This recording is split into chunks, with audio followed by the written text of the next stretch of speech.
I fall in love too easily. I fall in love too fast.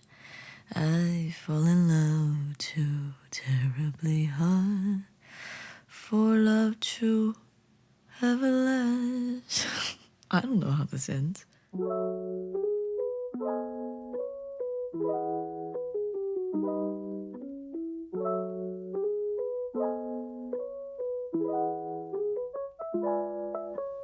It has been a hot minute since I posted a podcast. I have reasons. I'm not sure if they're justified. Basically, I was busy with something else that was going on in my life. You could call it a side hustle, but I am so terribly glad that now my side hustle is over because it was draining my life in multiple aspects and it was kind of ruining me. Thankfully, there were some benefits to all of this suffering. I was able to actually use the side hustle money to upgrade my camera to a camera that I really wanted for a long time, which was the Sony Alpha A7C. It was a hefty price tag, but I think with the trade-off, it was worth it. I was able to get a kit, and it now has the setup that I truly wanted, which, to be honest, it was just a flip screen so that I can see my face and know what I'm doing, so I don't have to get up every 5 seconds to check the angles, to check if I'm in the frame, to check if everything is in focus. While we're on the tangent of talking about money, I just want to discuss about this interesting phenomenon. Well, I'm pretty sure that there is a scientific research out there somewhere with facts and things that are based on research, whereas this is just my opinion. But it's very interesting how before I started the side hustle, I had a lot of time on my hand. Well, not a lot, but enough. Enough that I should have felt more appreciative until I started the side hustle and I realized, holy crap, I used to have a lot of time, but now I don't have a lot of time. But as a trade-off, I got some money, and that money allowed me to buy a pretty expensive camera that this is the most expensive purchase in my life. If you discount the fact that student loan is also a quote-unquote purchase, my education is a quote-unquote purchase. Before I started my side hustle, I was content with the amount of money I have left over after I pay student loans, and I was comfortable with my schedule. After I started this side hustle, I had kind of less time to do the things that I really wanted to do, but more money. So I was on a scale that was one, you can have a lot of time and do things you want, or you can have less time, do things that you don't really necessarily want, but you can get more money. And I was actually, this is shameful to admit, not sure which one I should decide. Despite the fact that I don't see money as a very important asset in my life, I do understand its value. And because I understand its value, I felt ashamed of trading time with money. The time for things that I actually want to do with money. We have this, depends on who you are. We have this filthy attachment to money. Like if we're chasing after money, then I feel like, wow, am I living for myself? Am I just chasing for the zeros that are appearing in my bank account? Is my life not purposeful? I think everyone starts life with some sort of a dream, and somewhere in the middle, they kind of get lost and realize how big of a role that money plays. Oh yeah, it's nice that you want to do XYZ, but guess what? Your dreams cannot be funded if there isn't a cash value attached to it somehow, or if you don't have a stable financial income to back it up. It may sound discouraging to hear that when you're first starting let's say a project or a hobby, it's like, well, I'm doing this for myself. I'm not really doing this for money.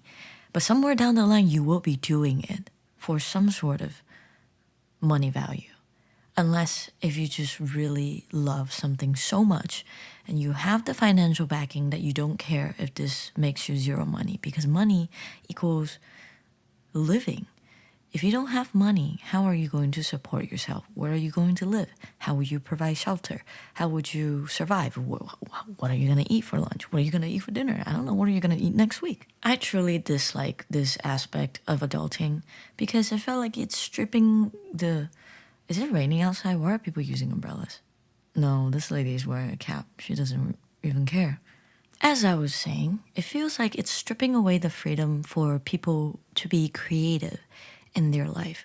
But if we turn this coin around and you look at it, solving this financial problem is also a part of being creative with your life. How to problem solve and work around it in order to achieve your dreams. It's almost like you're starting to learn how to juggle. Is it called juggling? It's probably called juggling with the bowling pins or the balls, depending on whichever juggling that you're thinking about.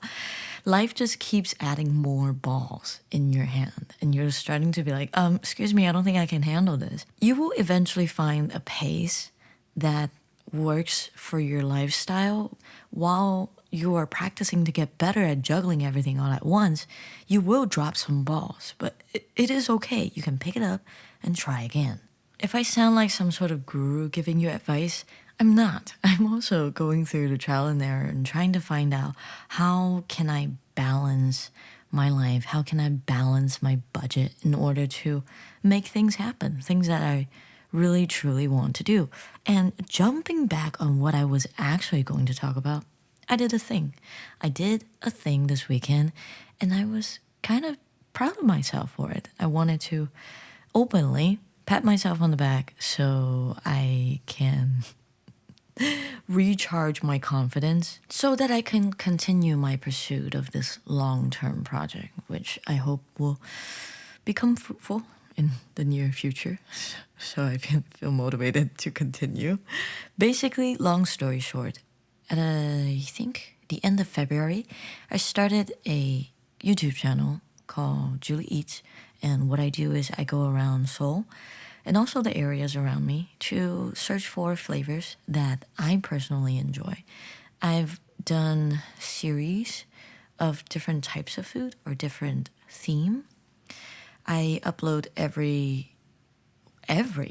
almost every weekend, every Sunday, except 1 week. So every month has 4 weeks. I film for 3 weeks and I take 1 week off to think about the next series or just to take a break because I realized if I continuously edit, I would lose my focus and I would lose my interest.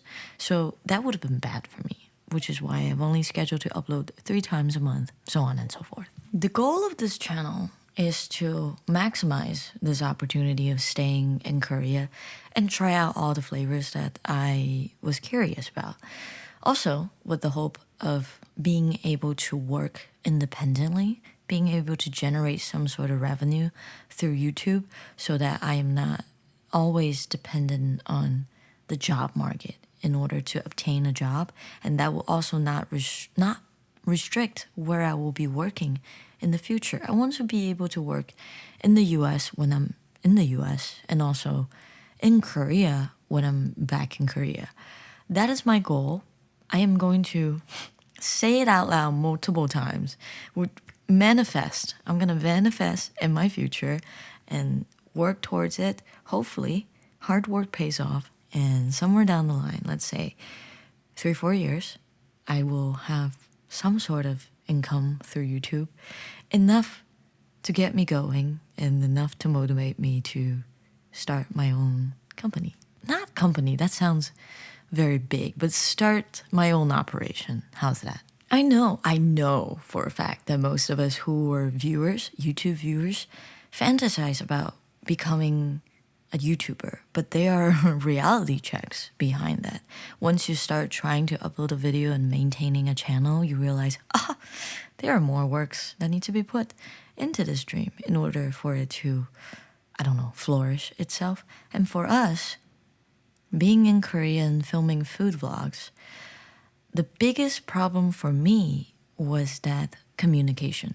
If I was in the US, I would have been able to just freaking go anywhere, go to any city, order food, film it, and then upload it, edit it, make it a video, boom, done. And in Korea, that's a different story. How much Korean you know, Julie? Slim, like survival Korean. That's what I can do. So I always filmed with Taro. He was the person who helps me film and helps me find certain places. If, let's say, for most of the series, I have an idea where I'm going. But if it's something that I only have an idea about, but I don't know a specific restaurant, then he would be the one who actually find a restaurant for us, and then we would go and we would film. The thing is, I truly, truly appreciate Taro helping me because that allows me to, how should I say, that allows me to focus on the food rather than thinking about the filming part, because the filming part is also kind of time consuming. When you're filming by yourself, you have to think about, or at least I think about, what kind of shots that I want, how do I want it to look, how will I piece it at the end together. So there's a lot of thinking going on. And because I'm thinking about those things, it doesn't leave me much room to truly enjoy the food itself. Like I'm not putting 100% of my attention on, wow, the texture of this food, the flavor of this food, how good this food tastes right now. I have to think about all these other things, but I took that for granted because I didn't have to worry about filming back then.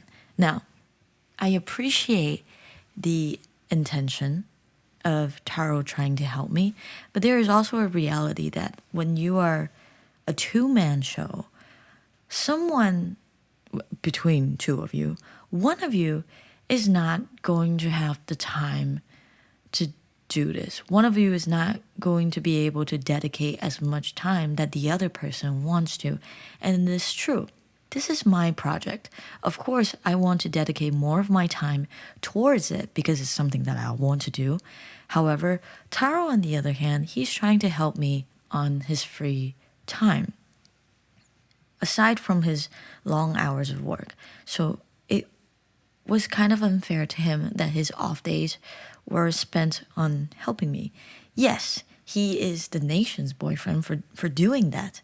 However, I need to respect his personal space and the fact that he needs time for himself to do his own personal projects too. So that brings us to the problem. All right, now you're no longer a two-man show. You are a one-man show. How are you going to pull this off in the great country of South Korea, Julie? I don't know. I guess I just have to try and trip and fall down and get back up. And that's what happened last Sunday. It was so hectic. It felt like a wild ride that I don't have much memory about, but I actually have lots of memories about it because it's my first experience. To be honest, it was kind of terrifying, but everything worked out in the end, and here's how it all went down. Unlike every fairy tale out there, it didn't really start with lots of sunshine and rainbow. In fact, it was storming that day. I wanted to film this project on Saturday because I had a feeling that something will go wrong. And if something had gone wrong, at least I could redo my mistakes on Sunday if I had started to film on Saturday. So on Saturday, I decided to go out to this restaurant, actually kind of next to my work, because I wanted to film gopchang. Gopchang is intestines. I know if you have not tried it before, it might sound very disgusting to you. However, if you have, I can tell you, the texture of that thing is amazing. If you like Korean barbecue, go ahead. Barbecue? Barbecue? Go ahead and give intestines a try if it's available wherever you are. It's quite good. I really thoroughly enjoyed it. I don't know if it's because I'm Asian, but I appreciate almost all parts of everything that they could offer. I don't like to be wasteful. But going back to what I was saying, I don't remember what I was saying anymore. Yes, Saturday, I was going to go outside, going to film bam, finish the project, come back and edit. I went outside, boom, thunderclouds. It was raining very hard, and it was also so windy. My umbrella was trying to escape my hand any chance it got. And I was just holding on to this umbrella, and I'm walking. I'm walking towards the restaurant, and in the middle, I was thinking, hey, I should take some B-rolls because I don't want it to be all about food. My style is a little bit vloggy, a little bit like food focus. So I'm standing, I'm reaching inside my bag. I take out my camera and I press the record button, and it does not record. Okay. I turn it off, I take out the SD card, I take out the battery, I put them all back in, and I try it again, and I click the recording button. Doesn't record. So I'm standing in the rain, thinking, I've made it this far. I literally, wow, I almost dropped my microphone. I was standing at like a bus shuttle, not a bus shuttle stop, but like a bus stop, because they have like a very short roof over me, so I can put down my umbrella and check my camera with both hands. I'm standing there. The wind is blowing the rain on my ankles. And I'm just feeling this wind, feeling this rain, feeling this dead camera in my hand that won't record. I'm just questioning my life. I'm like, what am I doing right now? Life just really, and also that day, it was kind of a bad day. We got into an argument. It was my fault. I was just processing this in the rain, having a K-drama moment, and I decided, you know what? I'm gonna take a bus, take a subway, just go around town, clear my mind. Sunday comes. Still rainy, still cloudy, but a lot better than yesterday because solely on the fact that it was not windy. So the rain was manageable, and I had grabbed the camera again, just really praying that today you will record, because after Sunday, that is my last chance. Usually I film on Saturday and Sunday so I can edit throughout the week, but that will not be able to, happen if this camera refuses to record. I was so done. At this point, I already ordered my new camera, but it wouldn't arrive until the middle of the week, next week, which is this week. So I'm just walking and I'm praying and I'm clicking the recording button, and this time it records. Oh my God, I was so happy. Now, that issue is resolved. The new problem arises. You are filming by yourself for the first time. Okay, not the first time that I've ever filmed by myself, but it's the first time that I tried to film a food vlog by myself. And I had high expectations to fulfill because the videos that we filmed before were satisfied. Wait, hold on. I was very satisfied with the food vlogs that we filmed before. I try to get better every week because there's a general rule of thumb that you should be 1% better than you were the last video. So I'm trying to improve myself, which had meant even though I'm filming by myself now, I need to fulfill my own standards. So I'm trying out different ways to get different shots that I used to get with Taro. But the problem is, when we're filming together, it's like a third person view. Imagine if you're in the game. Imagine if you're playing GTA and you can switch between those three modes where it's like close up, far away, and then just entirely first person. Today, I am entirely first person, but I prefer playing in a third person viewpoint.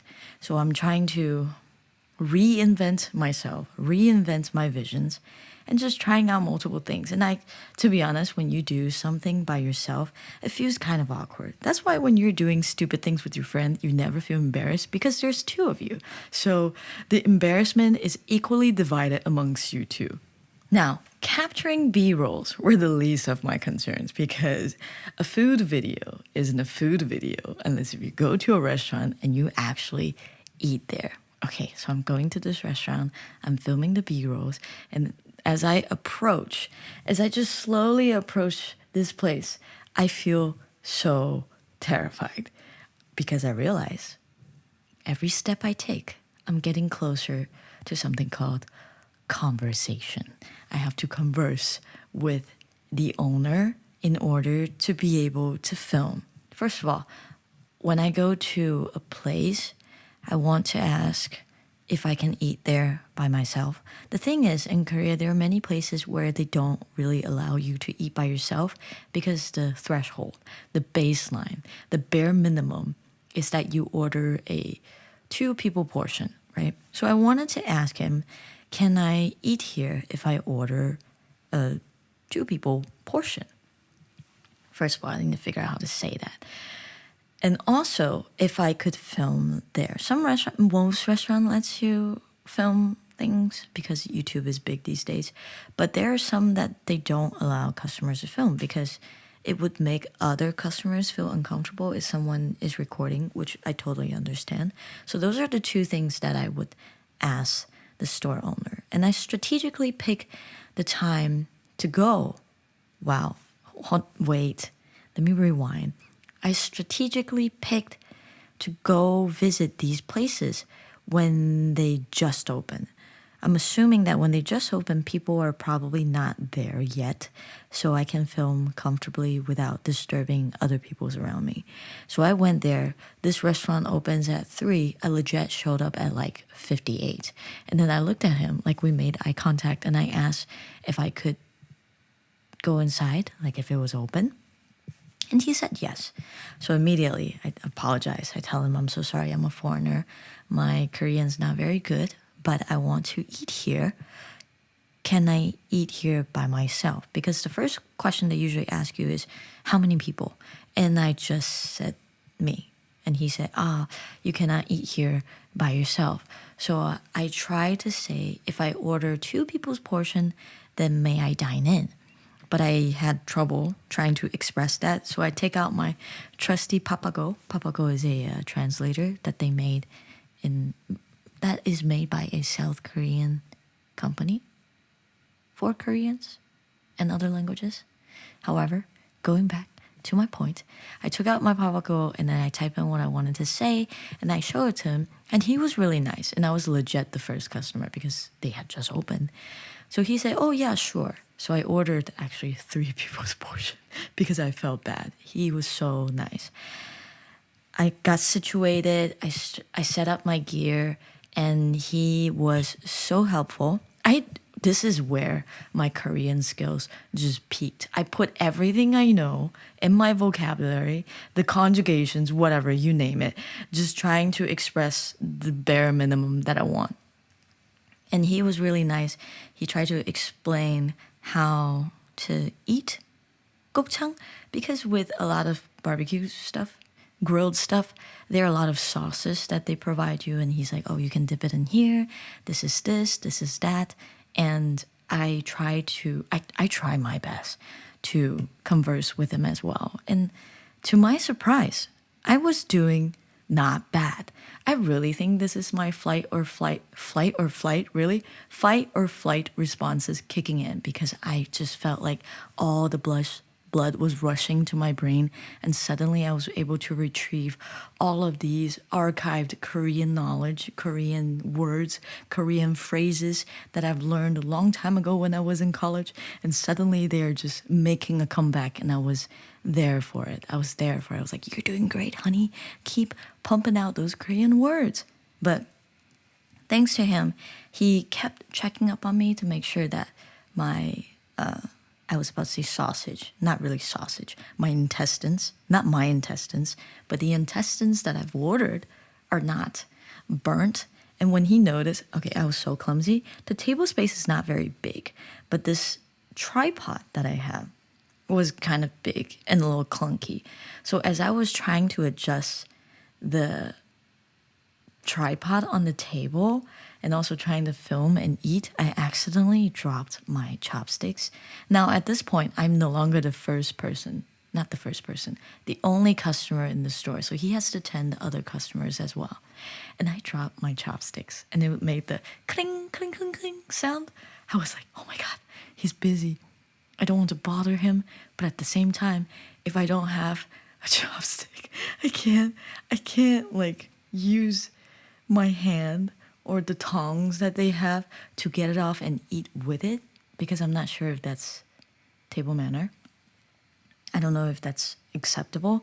So I was just eating and thinking about what I was going to do or how I was going to say, like, may I get a new pair of chopsticks? Like, how do I say that? I was trying to brainstorm all of this in my head when he just showed up with the new pair of chopsticks, because he probably heard, as everyone else in the room have heard, me dropping the chopstick and it making the cling, cling, cling, cling sound. But I did filming to the best of my ability. And at the end, when I checked it post production, it was actually not completely terrible. I was really afraid that it would look like complete trash, but it didn't. So I was kind of proud of myself for being able to take that first step, because I know since I was able to film that video, I wouldn't say 100% successfully, but pretty successfully, I will have this comfortness in going to the next place, knowing that, hey, this restaurant owner was really nice to you. So hopefully the next restaurant owner is understanding and accepting of you as a foreigner dining in their place, cannot really speak their language, and trying to film while you're eating. This experience had made my future experiences less scary, less what is the word that I'm looking for? Less frightening. Yeah, scary. That's exactly what I said 5 seconds ago. I believe I mentioned this in another podcast where I talked about, I think I was developing social anxiety in South Korea. I was afraid to go to new places by myself because I had this fear of disappointing others when they find out that I'm not Korean. It sounds silly, but this happens all the time. Wherever I go, because of my appearance, I look Asian, so of course they would think that I'm Korean. Why else wouldn't they think that? But when I cannot produce the response that I want to, I feel frustrated, and I am terrified of the fact that they would think, oh my God, another foreigner, how burdensome, don't even know Korean, and she's in Korea. So I'm over-analyzing the situation, and I have this fear of just going outside to try out new places. But now that I have to film by myself, I no longer have the luxury of debating about the problem, because I have to just go and face the problem. And I think is a good and productive step for me, since this is my project and I should be responsible of being the person that does most of the work and being accountable for the fact that I need to visit these places by myself. I think that was a good step, a good first step towards many more steps that I will take in the future. And to be honest, I really, really want to learn Korean. I really want to sit down in the class and learn. But right now, my schedule and my location doesn't really allow me to do that at the moment. But once I move to a new place, hopefully, when my contract ends with this place, I will be able to do that. Because my biggest goal living in Korea, other than the fact of doing this YouTube channel, is to just achieve the bare minimum. I want to be able to live. I mean, I am living, but I want to be able to live like a human. I want to be able to communicate my problems. Let's say if my AC was broken, I want to be able to go to maintenance and say, hi, my AC is broken. Could we schedule a time where you come up to my unit and we examine this together so I'm not dying in the humid heat in Korea? I want to be able to do those small things, because right now I feel very much handicapped. It felt like I don't have a way of expressing myself, and I don't want to rely on just a translator to do most of the work, because I feel like I'm not thinking. I'm not thinking individually, and that makes me feel kind of depressed, to be honest. Because I am a homebody. I could be introverted sometimes, But in general, I would consider myself as someone who is outgoing, someone who is an extrovert. I do want to go out and have these experiences, and I do want to go out and meet people like I can normally do in America. I think the biggest thing for me is if I was going to stay here longer than like a vacation period, I want to be able to do these things that I can do in America so I would not feel as homesick as I would be feeling like a foreigner. I mean, I will always feel like a foreigner no matter what, no matter where I go, because I just don't truly belong in one place. I'm from China, but I'm living in the US. So whenever I go back to China, I feel like a foreigner. I'm from China, but I live in the US. So even in the US, I feel like a foreigner. Now, I'm a USA citizen living in South Korea. Even though I look Asian, I still look foreign. Like my life is just life, the cycle of being a foreigner everywhere I go. I just never truly feel like home. Now that I've explained my frustration, I think you could understand or see where I'm coming from or why I was so excited about this positive experience that I had at a restaurant. It truly motivates me and gives me confidence, grants me comfort so that my next destination will feel less difficult as it would have been if it were my first and if I had any rude encounters or people who were not as understanding as this ajushi had been. If I could, I would have given him a trophy for being the nicest person that I have, one of the nicest person I've ever met in Korea by myself, alone, as a foreigner. But yes, that was what I was proud of achieving this weekend. I know it's not something grand. It might even sound mundane to you, but to me, it had meant a lot. And I know this had laid a solid foundation everywhere else that I will go in this country. And I will always remember this very nice store owner that helped me when he saw that I was struggling.